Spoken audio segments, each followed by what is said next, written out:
반갑습니다. 성도 여러분, 오늘도 하나님의 은혜가 풍성하게 넘치는 이 한 시간이 되기를 소망합니다. 오늘 장로 두 번째 시간 함께 말씀 나누도록 하겠습니다. 자, 오늘 살펴볼 오늘 말씀은 장로의 자격에 대해서 살펴보겠습니다. 사실 장로의 자격하면 굉장히 많이 부담스럽습니다.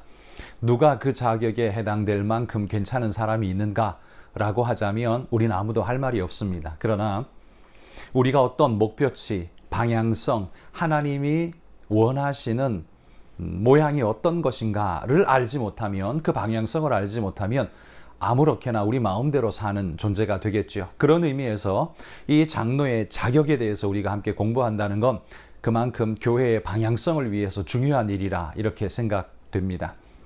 자, 사람이 일보다 우선하다는 것은 성경이 가르치고 있는 중요한 원리이지요.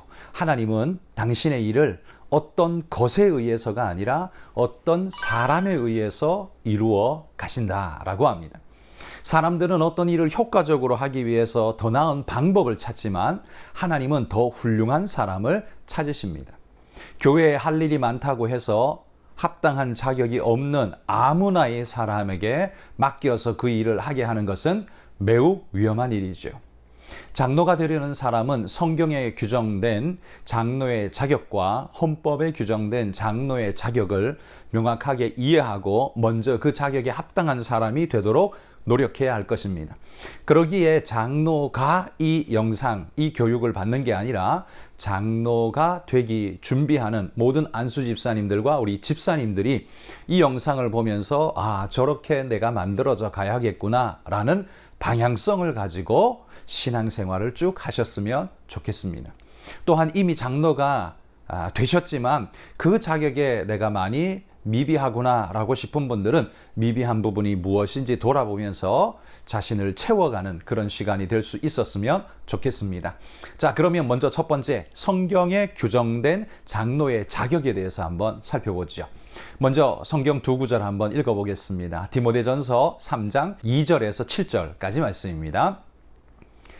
그러므로 감독은 책망할 것이 없으며 한 아내의 남편이 되며 절제하며 신중하며 단정하며 나그네를 대접하며 가르치기를 잘하며 술을 즐기지 아니하며 구타하지 아니하며 오직 관용하며 다투지 아니하며 돈을 사랑하지 아니하며 자기 집을 잘 다스려 자녀들로 모든 공손함으로 복종하게 하는 자라야 할지며 사람이 자기 집을 다스릴 줄 알지 못하면 어찌 하나님의 교회를 돌보리요. 새로 입교한 자도 말지니 교만하여져서 마귀를 정죄하는 그 정죄에 빠질까 함이요. 또한 외인에게서도 선한 증거를 얻은 자라야 할지니 비방과 마귀의 올무에 빠질까 염려하라. 또 디도서 1장 5절에서 9절에도 장로의 자격에 대해서 이렇게 말합니다. 내가 너를 그레데에 남겨둔 이유는 남은 일을 정리하고 내가 명한 대로 각 성의 장로들을 세우게 하려 함이니 책망할 것이 없고 한 아내의 남편이며 방탕하다는 비난을 받거나 불순종하는 일이 없는 믿는 자녀를 둔 자라야 할지라. 감독은 하나님의 청지기로서 책망할 것이 없고 제 고집대로 하지 아니하며 급히 분내지 아니하며 술을 즐기지 아니하며 구타하지 아니하며 더러운 이득을 탐하지 아니하며 오직 나그네를 대접하며 선행을 좋아하며 신중하며 의로우며 거룩하며 절제하며 믿본 말씀의 가르침을 그대로 지켜야 하리니 이는 능히 바른 교훈으로 권면하고 거슬러 말하는 자들을 책망하게 하려 함이라. 자, 이상 우리가 읽은 두 개의 구절의 장로의 자격에 대해서 이야기를 하고 있습니다. 하나님께서는 결코 사람의 외적인 조건, 직급이 뭐냐, 얼만큼 돈을 버냐, 이런 외적인 조건에 근거해서 장로를 선택하지 절대로 않으십니다. 하나님 자신의 방법을 우리에게 제시하시죠. 이 자격은 선택이 아니라 필수라고 말하는 겁니다. 이 자격 목록은 장로가 추구해야 할 이상이 아니라 장로가 되기 전에 이미 도달해야 할 기준입니다. 이런 사람을 장로로 세우라 이기 때문에 장로 되기 전에 이미 이런 조건을 갖추어진 사람을 필요로 하는 거죠.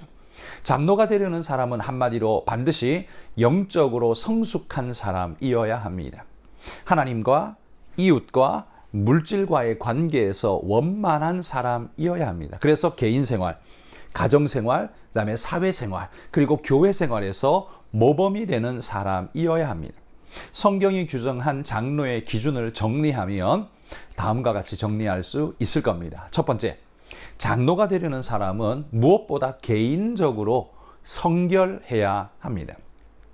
장로가 되려는 사람은 무엇보다 개인 생활이 성결해야 합니다.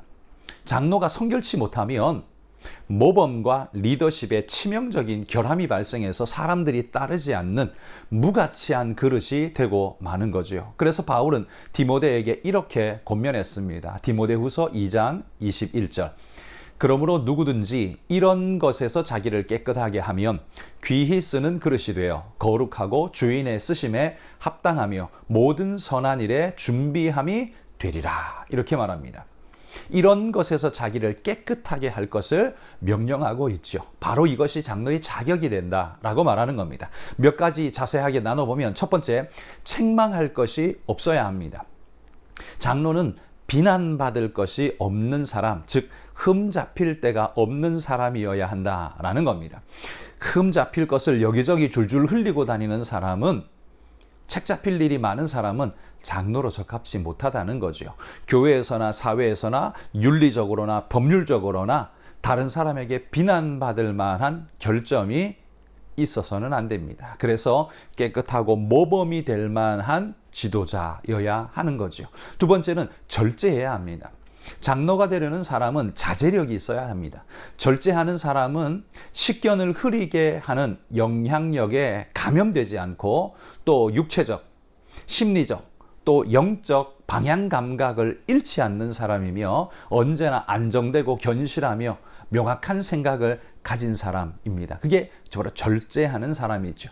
다시 말해서 자신의 감정이 그렇다고 말한다 할지라도 자기 정신으로는 아니라고 할 수 있어야 하는 거죠. 그러니까 마음에 끌리는 대로 끌려다니는 것이 아니라 옳은 길을 걸어갈 줄 아는 자여야 한다는 겁니다. 그러므로 절제하는 사람은 극단으로 빠지지 않고 균형 감각을 잃지 않으며 모든 상황에서 침착하게 행동하게 됩니다. 그리고 세 번째는 근신해야 합니다. 원래 근신이라는 말은 맑은 정신에, 건전한 마음에, 차분한, 신중한, 단정한, 분별력 있는, 결단력 있는 이런 뜻을 가지고 있습니다. 근신하는 사람은 착실하고 냉정하며 자제심이 있어서 내적 통제와 외적 통제가 잘 이루어지는 사람이죠.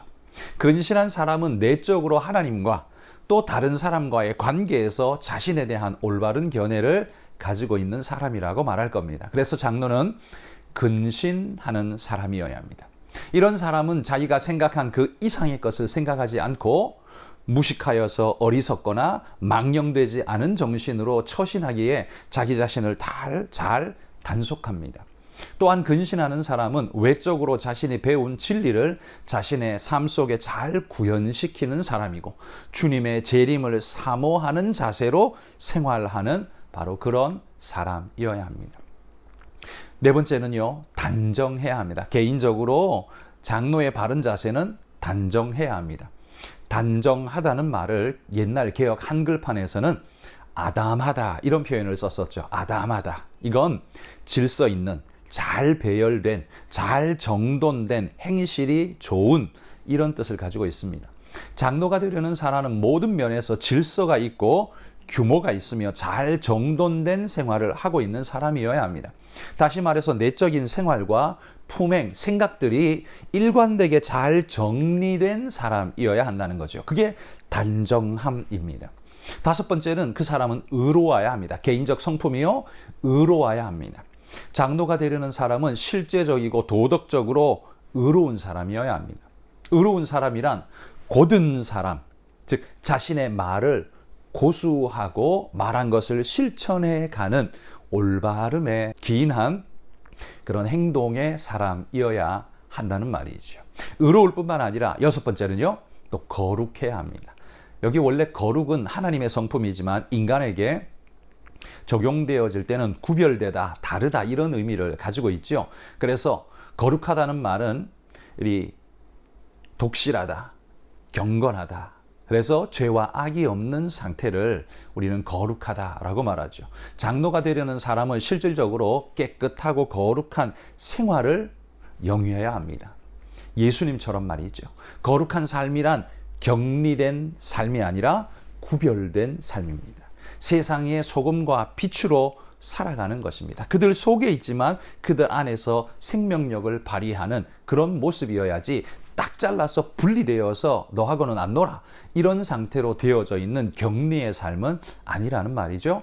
구별된 거룩한 삶을 추구하는 그런 사람이어야 합니다. 이게 장로가 되려는 사람의 개인적으로 갖추어야 할 성품의 바른 모습이라는 거죠. 두 번째는 장로가 되려는 사람은요, 개인적으로도 잘 준비되어야 하지만 가정에도 충실해야 합니다.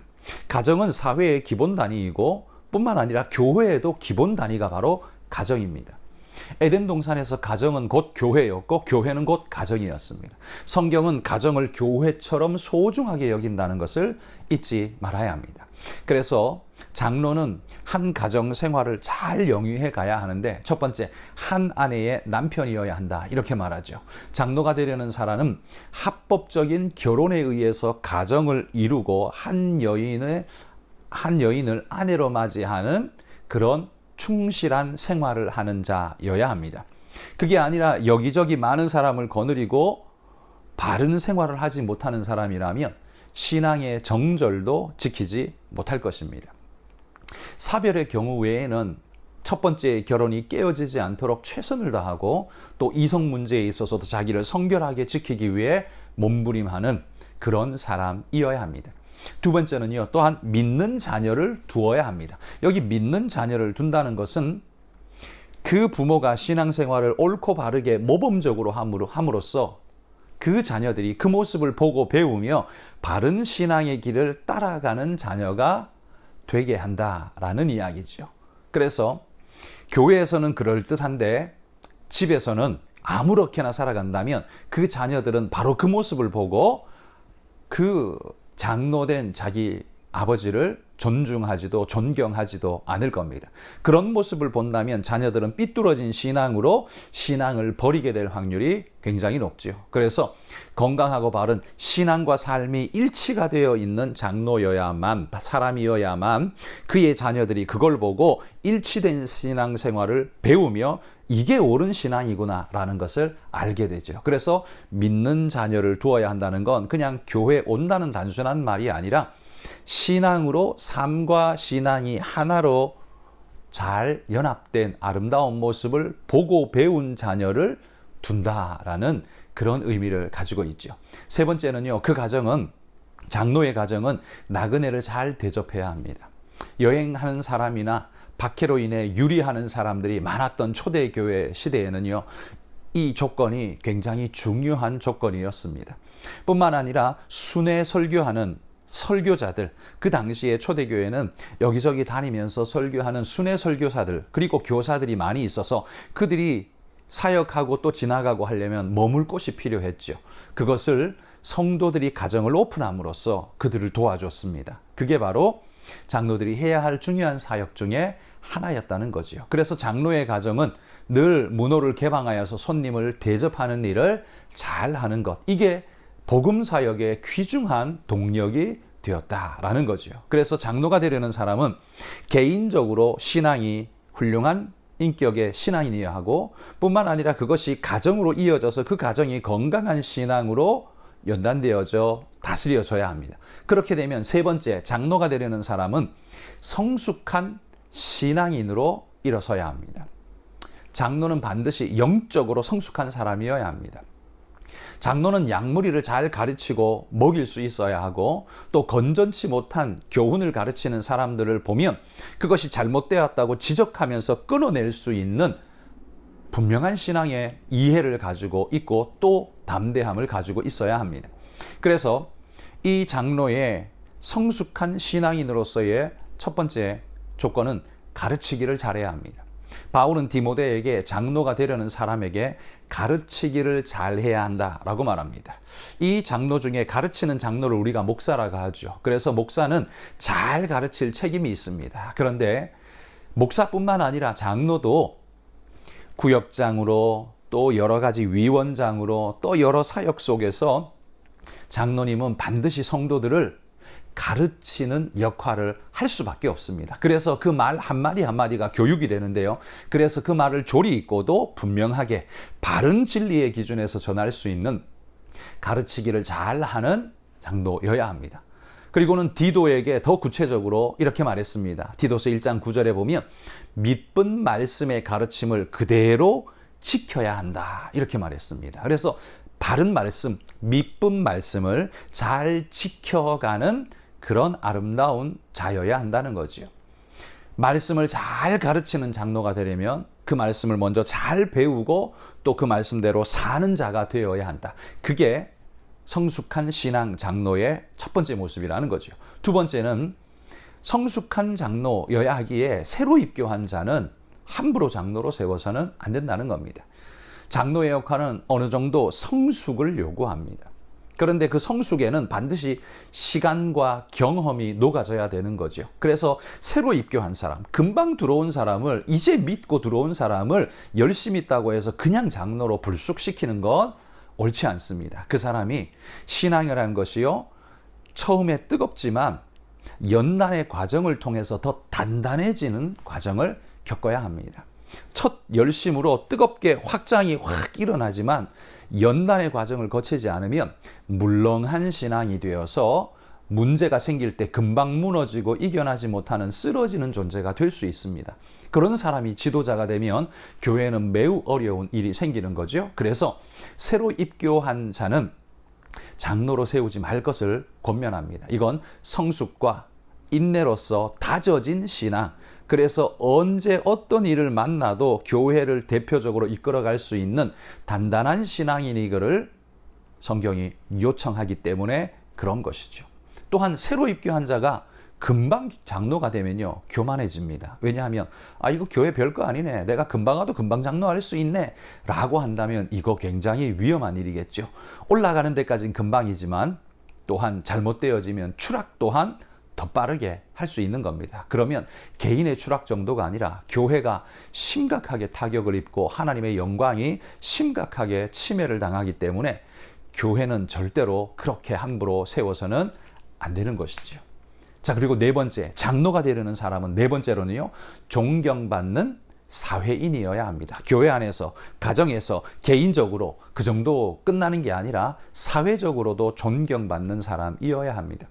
장로가 되려는 사람은요, 디모데전서 3장 7절에 보면 외인에게도 선한 증거를 얻는 자여야 한다 이렇게 말합니다. 여기서 외인이 누구겠습니까? 세상 사람을 말하는 거거든요. 바깥에 있는 사람들, 세상 사람들, 불신자들이 볼 때에도 저 사람 참 훌륭하네, 저런 사람이 지도자가 돼야지 라고 말할 만한 인정받는 사람이어야 한다는 말이죠. 그러니까 교회 안에서만 잘하고 교회 밖에서는 세상처럼 사는 사람이라면 그 사람은 장로로 적합하지 않습니다. 교회의 안과 밖이 성경적 가르침으로 동일하게 일관되게 살아가는 사람이어야 그 사람의 변치 않는 모습을 보고 안의 사람이나 밖의 사람이나 그 사람을 보고서 믿음의 모델로 삼고 아름다운 지도자로, 모범으로 삼을 수 있는 겁니다. 그래서 좀 더 구체적으로 몇 가지 정리해 보자면, 첫 번째, 술을 즐기지 않아야 합니다. 술은 우리를 무너뜨리고 우리의 자세를 무너뜨리고 생각을 무너뜨리기 때문에 술은 우리가 금해야 할 요소이죠. 이게 율법적으로 마셔도 되냐 안 되냐 그런 의미로 나누기보다는 내가 하나님 앞에서 바르고 온전한 신앙을 유지하기 위해서 나를 흐트러뜨리고 무너뜨리는 이런 요소들을 나는 금하겠습니다, 이런 모습이 우리 안에 있어야 한다는 거죠. 한국 교회가 외형적으로 술을 금기시했기 때문에 그냥 금주, 금연은 기본이다 라고 말하지만 사실 뒤에서 그냥 다 할 거 다 하고 그런 분들이 있지 않습니까? 여러분, 그건 왜 금연하고 왜 금주해야 되는지 모르기 때문에 그런 거죠. 여러분, 술을 즐기지 않아야 합니다. 거기에 나의 바른 정신과 바른 기준을 잃어버리지 않도록, 나를 망치는 일에 나를 내버려 두지 않도록 자신을 잘 다듬어야 하죠. 이건 술 문제만이 아니라 요즘 같으면 마약 문제도 이어질 겁니다. 마약 또한 술보다 더 심한 거죠. 우리를 완전히 무너뜨리는 건데 이런 것에 자기를 내던져서는 안 됩니다. 사람이 술 취하면 제일 먼저 나타나는 게 균형이 깨어지죠. 바른 정신, 바른 판단력이 상실됩니다. 그리고 근신하거나 절제되는 모습이 와해되어져 버립니다. 그러니까 술은 장로의 마땅한 자세를 완전히 무너뜨리는 가장 중요한 요소가 되는 겁니다. 그래서 그걸 멀리하는 것은 당연한 일이라는 겁니다. 언제나 우리는 바른 정신으로 깨어서 바른 진리를 행하고 바른 판단력으로 옳게 행하는 그런 장로가 되어야 한다는 거죠. 또한 구타하지 않아야 합니다. 구타한다는 건 자기 성격을 못 이기는 거고 폭력을 써서 자기의 어떤 것을 표출하려고 하는 잘못된 시도이죠. 이건 결단코 장로의 바른 자세일 수가 없습니다. 우리의 의도가 아무리 좋다 할지라도 이런 방법을 사용하는 건 마귀의 유혹에 넘어간 것이죠. 구타를 즐기는 자가 자기 성정에 사로잡혀 포로된 자 아니겠습니까? 이 구타를 즐긴다, 쉽게 한다라는 건 자기 성격 못 이기고 자기 본능 못 이기는 사람이라는 거죠. 성경은 이런 사람을 합당한 자라고 결코 말하지 않습니다. 그래서 누구를 함부로 해야 하는 일 절대로 없어야 합니다.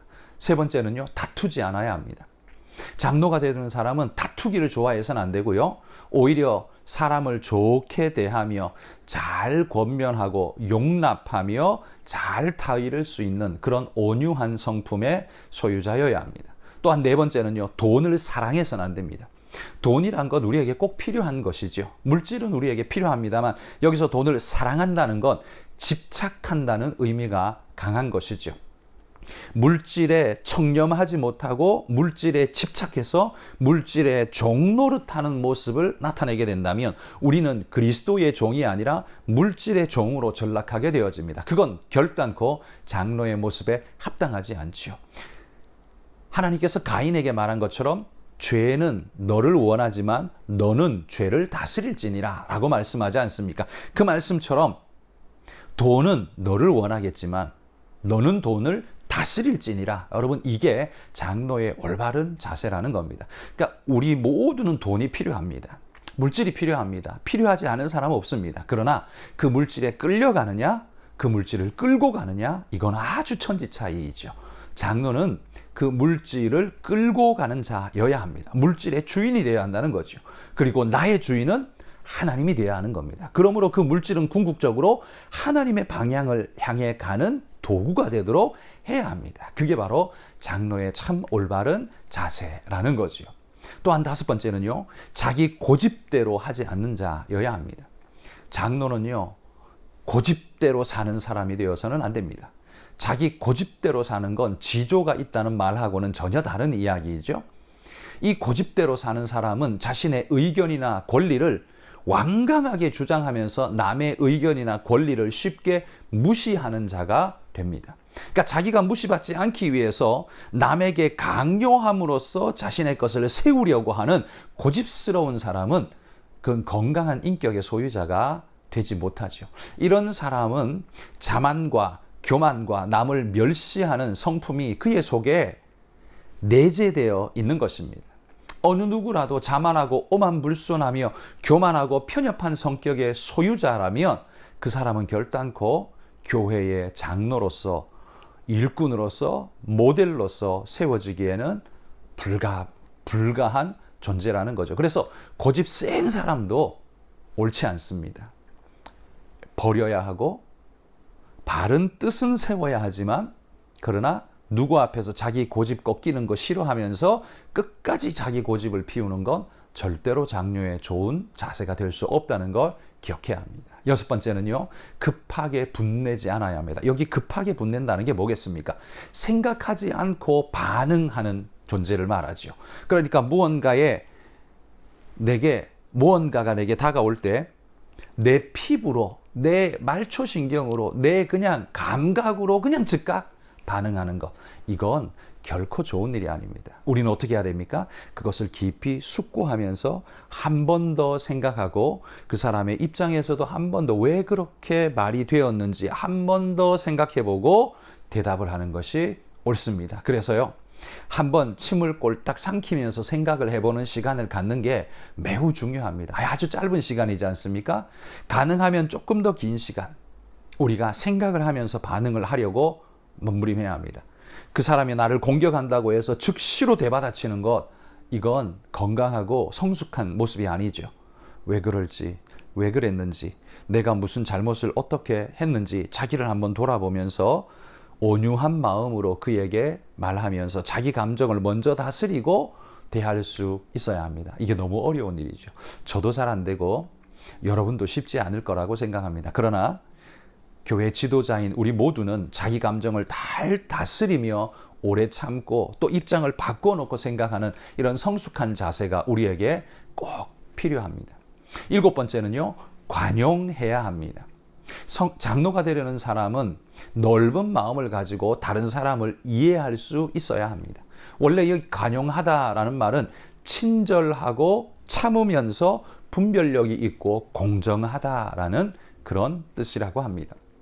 그래서 관용이란 단지 이 자구 글자만이 아니라 그 정신을, 또 어떤 행동만이 아니라 그 의도를, 그리고 어떤 부분적 측면만이 아니라 전체를, 그리고 현재뿐만 아니라 긴 안목을 내다보는 그런 사람, 그게 바로 관용하는 사람이다 라고 말할 수 있습니다. 8번째는요, 선을 좋아해야 합니다. 악을 일삼고 거기서 떨어지는 유익물, 이익물을 선호하는 자여서는 안 됩니다. 우리는 선을 좋아하고 선을 추구하는 자여야 한다는 거죠. 그리고 9번째는요, 외인에게도 선한 증거를 얻는 자여야 합니다. 교회 밖의 사람에게 인정받는 그런 사람이어야 한다는 말이죠. 자, 오늘 우리가 함께 살펴본 장로의 자격에 대해서 살폈습니다. 4가지 종류로 살폈는데요. 이 모든 것이 정말 사실 감당하기 힘든 쉽지 않은 이야기입니다. 그렇지만 이것을 우리의 목표로 삼아놓고 열심으로 달려가서 주님 닮은 모습으로 열심히 달려가 우리의 모습이 주님 앞에 설 때에는 아름답게 만들어진 그런 모습의 일꾼이 됐으면 좋겠습니다. 저도 너무 많이 부족하고 허물지지만 이런 모습으로 달려가서 오늘보다 5년 후에, 5년 후보다 10년 후에 더 아름다운 성숙한 모습으로 하나님 앞에 정금같이 쓰여질 수 있기를 저는 간절히 소원합니다. 우리 함께 이렇게 만들어져가는 우리 모두가 되었으면 좋겠습니다. 다음 시간에는요, 헌법에 규정된 장로의 자격에 대해서, 이제는 법적인 조건에 대해서 한번 살펴보도록 하겠습니다. 그러면 다음 시간에 우리 만나도록 하겠습니다. 긴 시간 수고하셨습니다. 감사합니다.